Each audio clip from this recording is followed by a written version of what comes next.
Dengan kerugian keuangan negara, Kejaksaan Agung telah memberikan himbauan kepada jajaran untuk tindak pidana korupsi kerugian keuangan negara di bawah 50 juta untuk diselesaikan dengan cara pengembalian kerugian keuangan negara sebagai upaya pelaksanaan proses hukum secara cepat, sederhana, dan biaya ringan. Wacana Jaksa Agung untuk menerapkan sistem baru dalam tindak pidana korupsi dengan nominal di bawah 50 juta rupiah menuai pro kontra.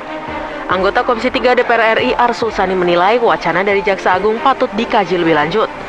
Menurut Arsul, wacana ini sebetulnya mempersingkat penyelesaian kasus korupsi yang terjadi akibat maladministrasi. Dengan hati-hati, tapi juga tidak perlu ditutup sama sekali atau dikesampingkan. Ya, jadi untuk itu hemat saya, Kejaksaan juga perlu mendapatkan masukan dari para ahli hukum dan juga dari kalangan elemen masyarakat sipil lebih dahulu. Penolakan datang dari pegiat anti korupsi. Indonesia Corruption Watch menilai wacana ini tidak sesuai dengan Undang-Undang Tindak Pidana Korupsi dan tidak menimbulkan efek jera bagi para pelaku.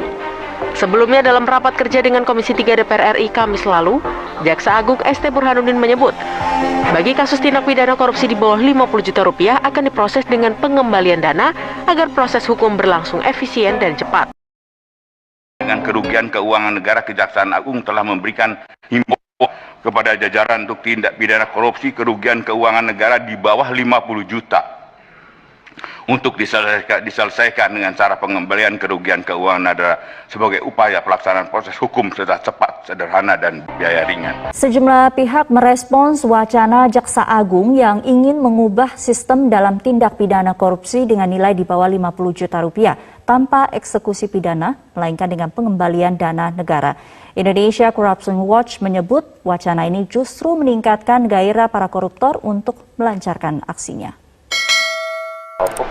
Teleponan bosmu, Mas. Pak ngomongin. Kan itu bawahnya hardcode ya, Mas ya. Kuwi tak tendang wis jebol.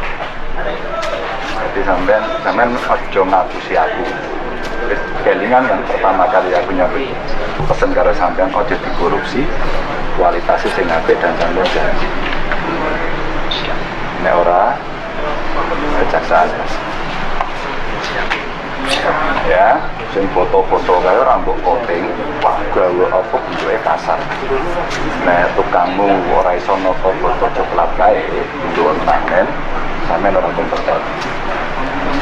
Terus ornamen batu di depan, iki bolong-bolong Mas.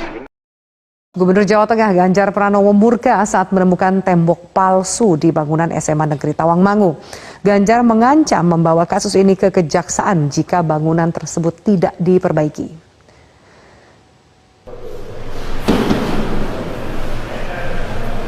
Terus belakang bukannya sepil-sepil itu.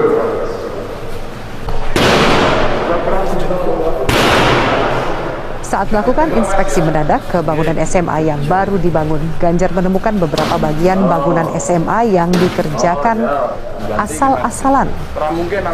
Ganjar menemukan besi pembatas tangga yang berkarat serta lantai dan tembok yang retak. Ia juga melihat keanehan pada tembok di bawah jendela. Untuk menguji kekuatan tembok, ia menendang tembok dengan pelan, namun yang terjadi, tembok langsung jebol.